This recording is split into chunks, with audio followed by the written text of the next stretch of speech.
Hello and welcome back. മീൻ മുളകിട്ടതിൻ്റെ recipe ആയിട്ടാണ് ഞാനിന്ന് വന്നിട്ടുള്ളത്. ഇത് ഓരോ വീട്ടിലും മീൻ മുളകിടുന്നത് ഡിഫറെൻ്റ് ആയിരിക്കും. അപ്പോൾ എൻ്റെ വീട്ടിൽ ഞാൻ ചെയ്യുന്ന റെസിപ്പിയാണ് കാണിക്കുന്നത്. ഇത് വളരെ ഈസി ആയിട്ട് ചെയ്യാവുന്ന, കറി നല്ല കുറുക്കുണ്ടാവുന്ന ഒരു മെത്തേഡാണ് ചെയ്യുന്നത്. അപ്പോൾ അതെങ്ങനെ ചെയ്യാൻ നോക്കാം.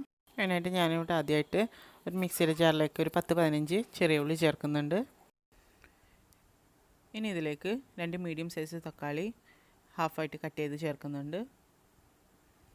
ഇനി അതിൻ്റെ കൂടെ ഒരു വലിയ സവാളയുടെ ഹാഫ് ചേർക്കുന്നുണ്ട്. അതിന് കൂടെ തന്നെ ഒരു ടീസ്പൂണോളം മഞ്ഞൾപ്പൊടി ചേർക്കുന്നുണ്ട്. കൂടെ തന്നെ 2 ടേബിൾ സ്പൂണോളം മുളക് പൊടിയും ചേർക്കുന്നുണ്ട്. മുളക് പൊടി നിങ്ങൾക്ക് എരിവിനനുസരിച്ച് കൂട്ടുകയും കുറയ്ക്കുകയൊക്കെ ചെയ്യാം. സാധാരണ മുളക് പൊടിയാണ്. ഇനി നമ്മൾ ഇതെല്ലാം കൂടി നന്നായിട്ടൊന്ന് അരച്ചെടുക്കണം. നല്ലൊരു പേസ്റ്റായിട്ട് അരച്ചെടുക്കാം. ഇപ്പം നന്നായിട്ട് അരച്ചെടുത്തിട്ടുണ്ട്. നന്നായിട്ട് പേസ്റ്റായിട്ട് വന്നിട്ടുണ്ട്. ഇനി നമ്മൾ ഇത് കറി വെക്കുന്ന ചട്ടിയിലേക്കോ അതല്ലെങ്കിൽ ചീനച്ചട്ടിയിലേക്കോ മാറ്റാം. അപ്പോൾ ഞാനിവിടെ ഇതുപോലൊരു സ്റ്റീലിൻ്റെ ചീനച്ചട്ടിയിലാണ് സാധാരണ മീൻ കറിയൊക്കെ വെക്കുന്നത്. അപ്പോൾ അതിലേക്ക് മാറ്റുന്നുണ്ട്. ഇനി ഇതിലേക്ക് നമുക്ക് ആവശ്യത്തിനുള്ള വെള്ളം ഒഴിച്ച് കൊടുക്കാം.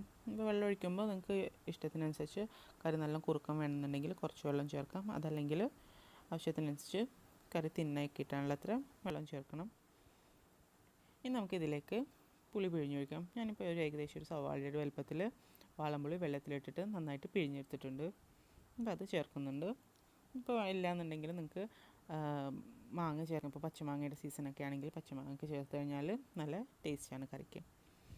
അപ്പോൾ ഇനി നമുക്കിതിലേക്ക് പച്ചമുളകാണ് ചേർക്കാനുള്ളത്.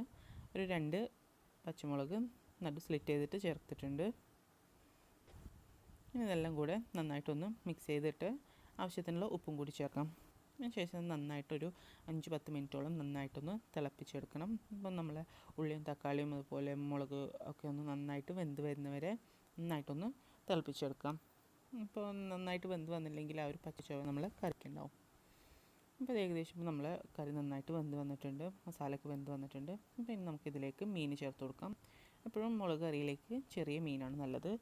ഞാനിപ്പോൾ ഇവിടെ മാന്തളാണ് എടുത്തിട്ടുള്ളത്. പട്ടത്തി മാന്തളം എന്ന് പറഞ്ഞ വലിയ മാന്തളാണ് എടുത്തിട്ടുള്ളത്. ഇപ്പോൾ മാന്തളം കൂടി ചേർത്ത് നന്നായിട്ട് വെന്ത് വന്നിട്ടുണ്ട് മീനൊക്കെ. ഇനി നമുക്കിതിലേക്ക് ചേർക്കാനുള്ളത് വേപ്പിലയാണ്. അപ്പോൾ ഞാനിവിടെ ഒരു 2-3 തണ്ട് വേപ്പില ചേർക്കുന്നുണ്ട്. ഇപ്പോൾ നമ്മൾ സ്റ്റൗ ഓഫ് ചെയ്തിട്ടുണ്ട്. അതിന് കൂടെ തന്നെ നമുക്ക് ഒരു 2-3 ടേബിൾ സ്പൂണോളം പച്ചവെളിച്ചെണ്ണ ചേർക്കാം. അപ്പോൾ ഈ പച്ചവെളിച്ചെണ്ണയൊക്കെ ചേർക്കുമ്പോൾ നല്ലൊരു മണവും അതുപോലെ നല്ലൊരു ഫ്ലേവറൊക്കെയാണ് വരുന്നത്. അപ്പോൾ നമ്മളെ കറി ഇവിടെ റെഡി ആയിട്ടുണ്ട്. അപ്പോൾ ഇതെല്ലാവരും ട്രൈ ചെയ്ത് നോക്കിയിട്ട് ഫീഡ്ബാക്ക്സ് അറിയിക്കുക. പിന്നെ നമ്മുടെ ചാനൽ ഇതുവരെ സബ്സ്ക്രൈബ് ചെയ്യാത്തവരുണ്ടെങ്കിൽ ഒന്ന് സബ്സ്ക്രൈബ് ചെയ്തേക്കണേ. Thank you so much for